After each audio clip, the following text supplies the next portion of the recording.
This unlucky kid faced a robbery on his first day watching the store. Terrified, he quickly handed over all the money. He didn't give up though, and when the criminal wasn't paying attention, he grabbed a small stick to launch a sneak attack. The criminal easily predicted his move and threatened that the money was too little, saying he would come back. This criminal was truly arrogant, even taking the small stick with him when he left. And you better not tell nobody you just got robbed by Malvo. This dangerous criminal Marco was not someone to mess with. Going to prison was like going home for him, and he dared to rob right after being released. His threat before leaving made the boy feel that even if Marco was caught, he would seek revenge once released. When the police officer asked about the suspect's appearance, the boy's answers were completely incoherent. The next day, the boss installed 4 cameras for comprehensive surveillance coverage. The intention was to deter criminals. Yet wouldn't having so many cameras in this small shop attract more thieves? After installation, the boss asked the boy to describe the thief's appearance for sketching. The boy's rambling description resulted in an extremely ridiculous drawing. The real criminal was actually a master of disguise. While the two were studying the sketch, the suspect quietly appeared behind them. Surprisingly, he turned out to be acquainted with the boss, and they greeted each other. The boy was startled and quickly pretended nothing had happened. Marco came specifically to test what the boy might reveal. He chatted with the boss, asking if the criminal had been caught. The boss said, "We were just sketching the criminal's portrait." Hearing this, Marco stared menacingly at the boy, then picked up the sketch to examine it. Fortunately, the drawings looked nothing like him, which dispelled his suspicions. After seeing the newly installed cameras, he planned to leave, not forgetting to intimidate the boy once more before departing. I'll see you later, Chris.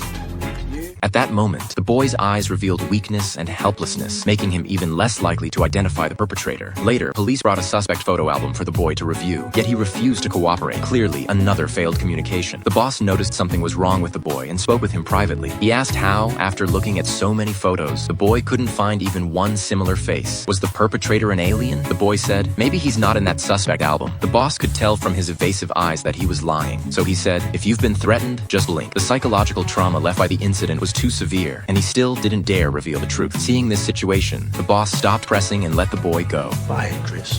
The truth shall set you free. The boy's first job in life ended in such confusion. He gathered his courage and returned to the convenience store to confess everything to the boss. After hearing this, the boss felt his suspicions were confirmed. He had always sensed Marco was trouble. He immediately called the police, determined to bring Marco to justice. The next day, they used the boy as bait, planning to lure the snake out of its hole. Seeing the boy's excitement, the boss gave him something very powerful. Everything was ready except for one fool to walk into the trap. Soon enough, Marco cautiously entered the store. After asking the boy and learning the boss wasn't there and there was plenty of money in the register, he immediately showed his true colors. Little did he know he was being played by a teenager. Free!